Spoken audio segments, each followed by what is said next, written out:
socio-economic transformation driven by the power of digital technology and digital access, and the opportunity that being the president of G20 presents to India to share its experiences and best practices with the rest of the world. आज Bharat digital लेन then में दुनिया में number 1 है। आज Bharat global fintech के मामले में दुनिया में नंबर 1 है। आज भारत आईटी बीपीएन के लिए आउटसोर्सिंग में दुनिया में नंबर 1 है। आज भारत स्मार्टफोन डेटा कंजम्पशन में दुनिया में नंबर 1 है। These words of Prime Minister Narendra Modi encapsulate the digital revolution underway in India. PM was addressing the Indian diaspora in Indonesia, where he had attended the G20 summit in November 2022. During the summit, PM had addressed a session on digital transformation, where he spoke about how digital technology can be a force multiplier in the decades-long global fight against poverty. If digital access is made truly inclusive and digital technology really widespread across the world, sharing India's experience of using digital public infrastructure as a public good, he said, India's experience of the past few years has shown us that if we make digital architecture inclusive, it can bring about socio-economic transformation. Digital use can bring scale and speed. Transparency can be brought in governance. India has developed digital public goods whose basic architecture has inbuilt democratic principles. These solutions are based on open source, open APIs, open standards, which are interoperable and public. This is our approach based on the digital revolution that is going on in India today. Take, for example, our Unified Payment Interface or UPI.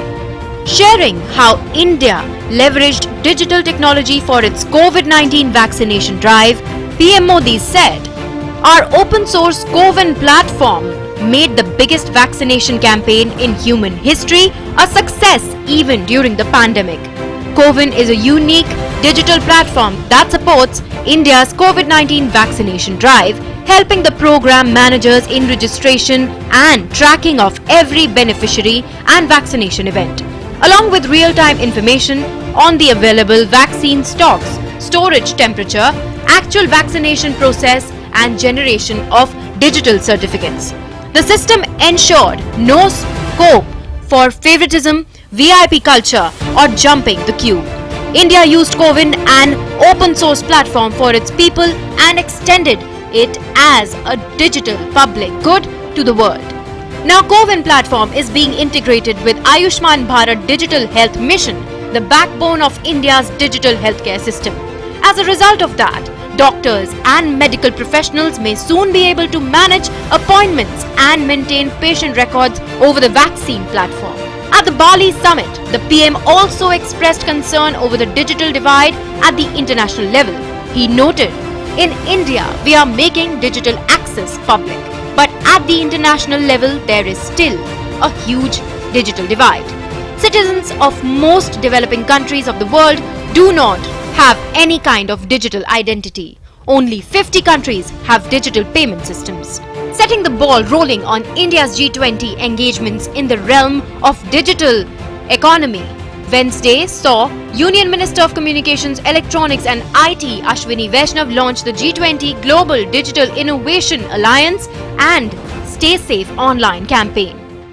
These two programs basically point towards the two most important threads that we are facing in the digital world today: cybersecurity and the great potential of our startup. This G20 will be presenting our India's philosophy to the world, the philosophy of one earth, one family, and one future, which is a very inclusive way of thinking, which is a very humanitarian way of thinking, which is a way of thinking which believes in the oneness of the entire humanity. At the launch, India's G20 Sherpa, Amitabh Kant spoke about how solutions provided by India have the potential to move people out of poverty around the world. These two programs, Stay Safe Online and Digital Innovation Alliance programs, are the first, amongst the first programs to be launched worldwide by G20 as a G20 initiative by any ministry. India's digital model is very unique. It's based on this public tracks on the basis of, on top of which private sector innovates. These are open source, these are open APIs, they are interoperable. So as this model of India spreads across the world, I think one of the key things will be how do we make people stay safe online? And that is that everyone must have the awareness and the tools to stay safe online.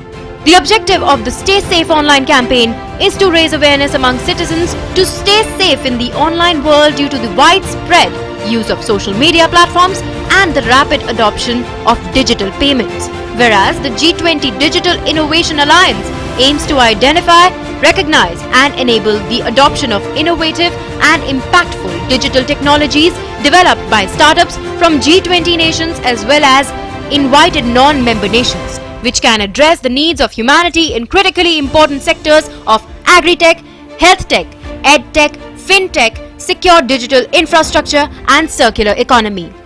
As G20 President, India now has the opportunity to scale up its digital transformation to benefit the entire humanity. Bureau Report, DD India. And joining us for Perspective now is Abhishek Singh. He is CEO of Digital India Corporation. I welcome you, Mr. Singh, on the special broadcast India at G20. We are aware of the priorities as far as digital economy is concerned under India's presidency in the G20 framework. One of them is sharing India's experiences and best practices of using digital public infrastructure as a public good. And I'm given to understand that India is looking at offering a framework of sorts in which other G20 countries and low and middle income countries who may not be part of the G20 would be able to build similar DPI for their use. Is that right? And also tell us about some of the path-breaking success stories, because you were earlier the CEO of MyGov and currently you are the CEO of Digital India Corporation. Yeah, thank you. Thank you. In fact, what you mentioned is very right. Our experience of implementing digital solutions for solving societal problems at population scale is something that is unparalleled in the world. Of course, we are world's largest democracy, and the challenges that we have in addressing issues related to healthcare, related to education, related to skilling is much more complex than anywhere else. But we built the world's largest biometric database in the form of the Aadhaar, which gave identity to people, which enabled financial inclusion, which allowed people to open bank accounts, the no-frills bank account, which we call the Jan Dhan bank accounts, and that ensured that people could not only have access to banking services, but also to credit, and also ensured them to become part of the country's economic system. So this, along with other initiatives that we built, like the DigiLocker project, or the COVID vaccination platform, or the Diksha project for education, or the eSanjeevani telemedicine project, these are projects which can easily be replicated in any other country. So with this in objective, in July of this year, our Honorable Prime Minister launched the India Stack.global, which is like one portal which is available in all 6 UN languages, whether it's Spanish, Russian, French, or Arabic or Mandarin. Is available in all UN languages, and that gives a window to any country which is looking at studying or examining these solutions. And then we have also been conducting India Stack workshops in which tech leaders from across the world join us and learn about these projects. So given the G20's presidency, it's an opportune time for showcasing these solutions to the global community and ensuring that any country which is interested in replicating, say, a UPI or an Aadhaar kind system, or a eSanjeevani telemedicine solution, or a Diksha solution, can get in touch with the actual implementers of these projects, learn about them. Our Prime Minister has directed us to make all solutions open source and offer it as a digital public good to the global community at large. We already have a lot of interest from several countries from across the world. Our teams are in touch with them, and what we feel is that G20 will be a good opportunity in which we will exchange information. There are some projects which we will learn from other countries also, but largely the whole initiative about building a global public digital goods repository, we will be an active participant in that and contribute to this repository, which will help the entire humanity across the world, and low and medium income countries can benefit a lot from this. Right. Mr. Singh, taking off from where you left, share with us some of the experiences as far as sharing India's success stories with the world is concerned. You mentioned the CoWIN platform, for instance, and that was made an open source platform as well, like so many others. And the know-how for CoWIN, which is the platform through which India has been carrying out the world's largest COVID-19 vaccination drive, was made available to countries that were interested, free of cost. So how many lives has that impacted? Because we are aware of the kind of impact that COVID-19 has had on lives, and making a vaccination administration platform, so to say, widely available would have made a huge difference, isn't it? Yeah, it has. It has. In fact, in India, it has transformed the way we have addressed the vaccination challenge, because the vaccinating 1 billion people was a huge challenge, especially when we had two different vaccines, when the time interval between different vaccines was different, because most people tend to forget what vaccine they had taken, when is the next dose due, when they have to take the precautionary dose or the booster dose. So it required a tech platform, and this tech platform was developed by our tech teams in very short time. The National Health Authority led it, and it helped in addressing the vaccination challenge. And now the same platform is being repurposed into becoming a universal vaccination platform.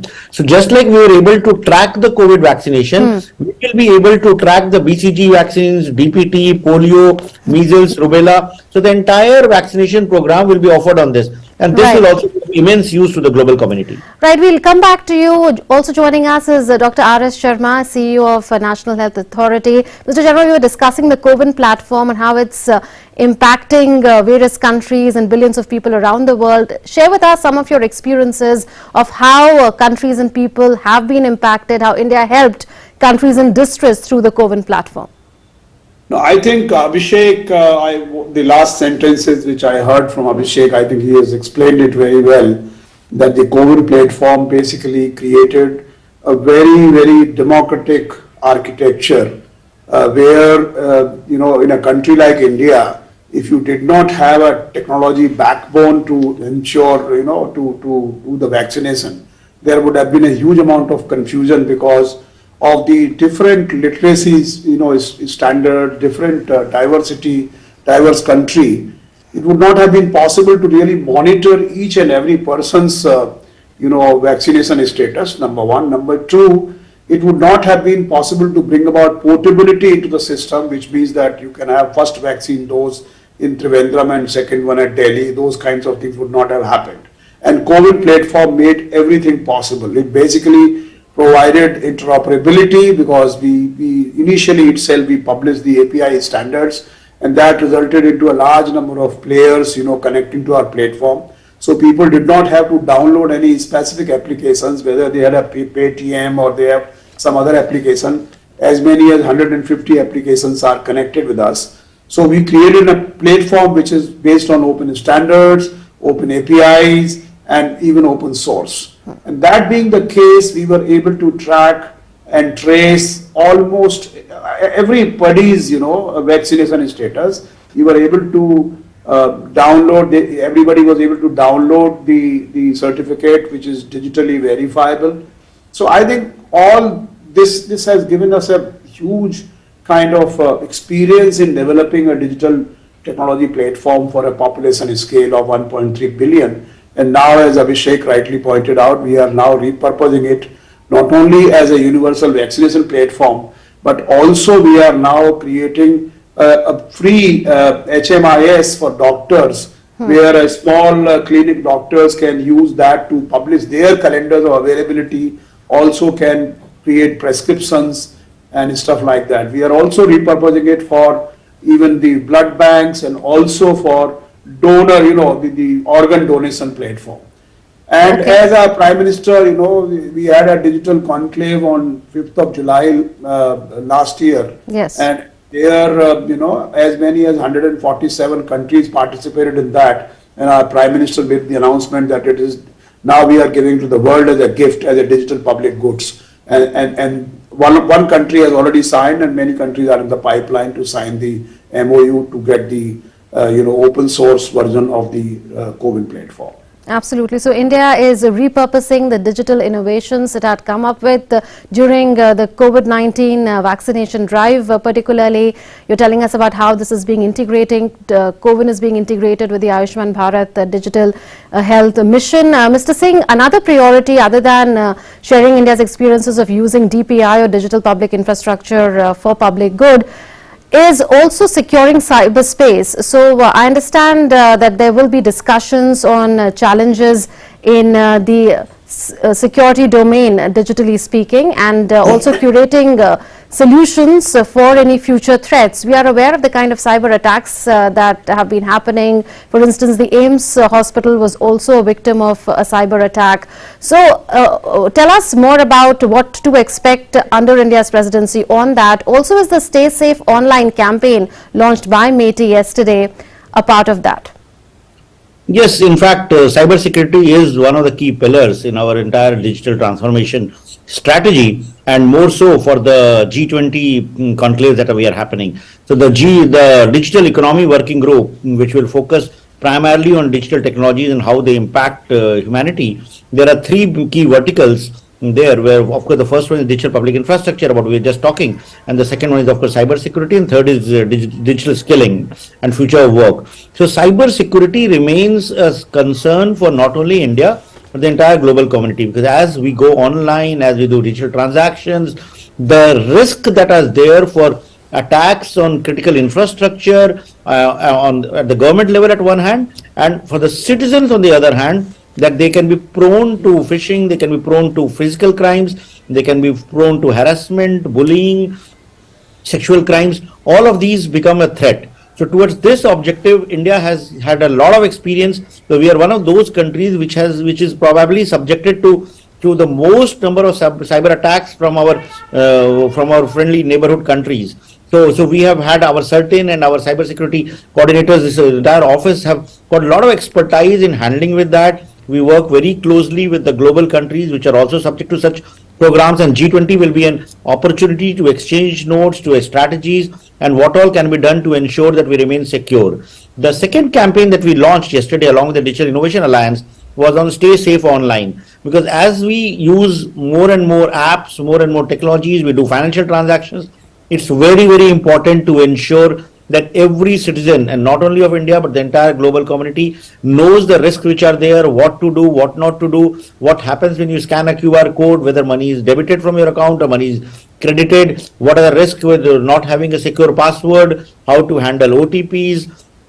So these are things which will be shared across social media and across all platforms, and this Stay Safe Online will be a crowdsourcing mechanism also to get to know from how various citizens in various countries, they are staying safe online. And when people start sharing this on the social media with the hashtag Stay Safe Online, the best techniques of staying safe or preventing bullying or preventing stalking or preventing any child pornography or any kind of thing will be made available to the global community, and G20 will become a great platform to share the best practices in which we can secure our cyber infrastructure and also ensure that citizens are made aware for staying safe online. Dr. Sharma, in 2019, as far as the G20 summit is concerned, India, South Africa and also Indonesia did not sign the Osaka Declaration on cross-border data transfers.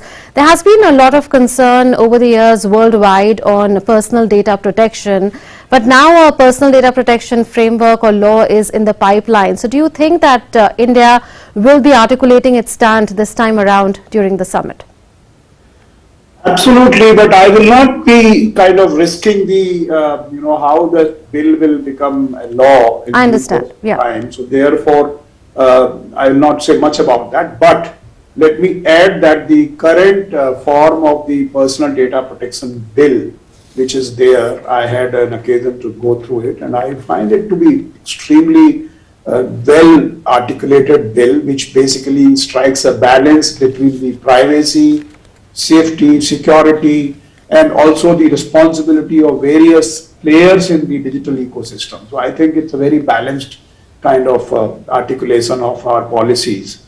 Obviously, it will have to go through the parliamentary, process, and then it will become a law. But I'm very sure that the kind of experience which we have had in the digital technologies and technologies at a scale, at interoperable technologies, at the digital public goods, take for example the digital identity.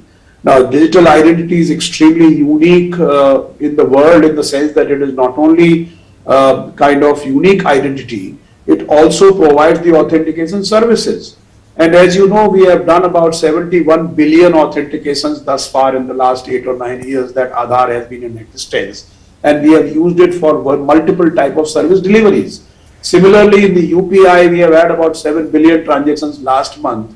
So I think, and again, now we are, using it for various other domains, which is basically the health or digital commerce, for example. We have the open network for digital commerce. We have the Ayushman Bharat Digital Mission, which again seeks to leverage these foundation building blocks and also build on top of that.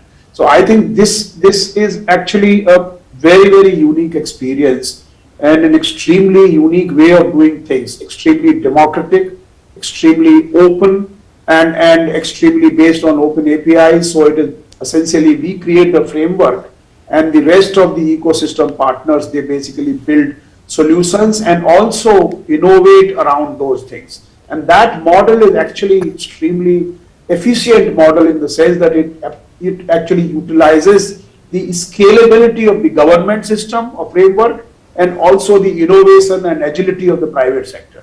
So this is something which I think we must share with the world, because I think there are a large number of countries, as our Honorable Prime Minister was saying, that there are only 50 countries which have got the efficient payment system in the world. There are not many countries which have got digital identity like what we have got. So I think there is a lot which India can share with the world. And obviously my point is not that we know everything. Obviously there will be experiences of the other countries of the world which they will be able to share with us. So I think we have to learn, and therefore G20 will be an extremely useful platform for us to share our experience and knowledge, and also learn from others as to what is there which we can adopt and implement. Mr. Singh, the third priority is building a digitally skilled global workforce. Now, skilling as far as the digital realm is concerned is something which has to be in continuum. There has to be reskilling, there has to be upskilling periodically. So what will be India's action plan for G20 and for future? India is regarded as one of the major IT trained workforce suppliers in the world. Like most countries in the West and across the world depend on Indian companies on one hand, and number two, IT trained personnel from India who run their IT projects. So we have a huge kind of strength in this sector, and when it comes to the future of work, especially with technologies like artificial intelligence and all coming in, there will be a massive need to upskill and reskill the entire workforce. Well, many of the jobs that we know, as we know today, they might become redundant, but many more job opportunities will come in. So we do have some experience of implementing this. The Future Prime Skills platform that we runs programs and runs training sessions in all the emerging technologies, whether it's IoT, blockchain, artificial intelligence. So this experience of running that, plus flagging it as an important concern from the world and learning from other countries with regard to how they are tackling this, how they are addressing the issue of digital skilling, how we can ensure that the students and the youth in the tier 2, tier 3 cities can also benefit from the revolution that is coming in with data science and artificial intelligence. So this will be our focus area. There are many countries who have done very well in this field. So we will share what we have done, but at the same time, we will learn from what other countries have done and how they are addressing the challenges of future of work, how they are addressing the challenges of skilling, reskilling, upskilling. Dr. Sharma, very quickly, how relevant do you think is the G20 Digital Innovation Alliance as far as bridging the global digital divide is concerned? Absolutely, it's very, very critical, very important, because as again the Prime Minister was saying that, there are many which actually do not have a serious problem of digital divide. And our country is no exception. I'm not saying that, only thing is that we have been able to resolve that digital divide on the basis of an inclusive, digital technology solutions which we have given. For example, in COVID, again, going back, while people were making registrations and getting online appointments, there were other people who were just going, walking into the vaccination centers and getting the jabs. And they were also becoming digital thereafter. Their whole transaction was becoming digital. Right. So basically, I think digital divide is a serious problem in the world. And I think some of the technologies and some of the philosophies behind technologies, because understand there are technologies and technologies. There are technologies, which create monopolies. For example, look at the social media, look at the other, kind of technologies. They create monopolies. That winner takes all is actually the dominant kind of theme which has been there in the digital world thus far. What India has done is broken that thing, and that has happened because from a platform approach now we are going to what is called a network approach. And that network approach basically becomes a very, very democratic way, reducing the entry barriers and therefore works in the way of, reducing the digital divide also in the world. And I think that is something which is very, very important. The digital alliance is extremely important in that context, where we will be able to share some of our experiences and again, as I said, we will be able to learn from the world also. But I am very sure, I have kind of, interacted with many countries in the world, especially COVID. And I have realized that, the kind of structure and the kind of unique architecture which India has built for its digital public goods is really the one which will break the barriers of the silos and break the barriers of entry barriers and become highly democratic infrastructure. Absolutely. So India will be taking its digital transformation success story to the world, and this is going to be a mutually learning experience as well. Thank you so much, Mr. Singh and Dr. Sharma, for joining us with your insights on India at G20. Thank you very much, Murmur. Thanks. Pleasure. And with that, we come to the close of this edition of India at G20. Thanks for watching.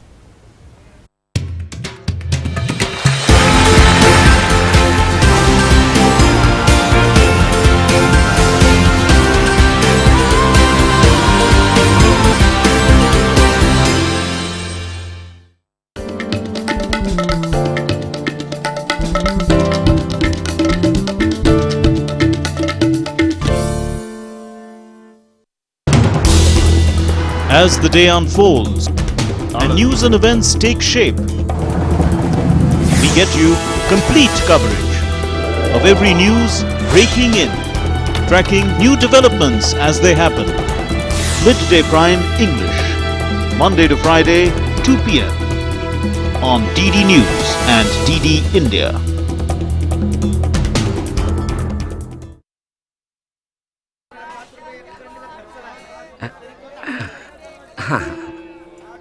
जैसे सही वजन से ग्राहक होते हैं खुश, वैसे ही सही सुरक्षा से परिवार होता है कल की चिंता से मुक्त।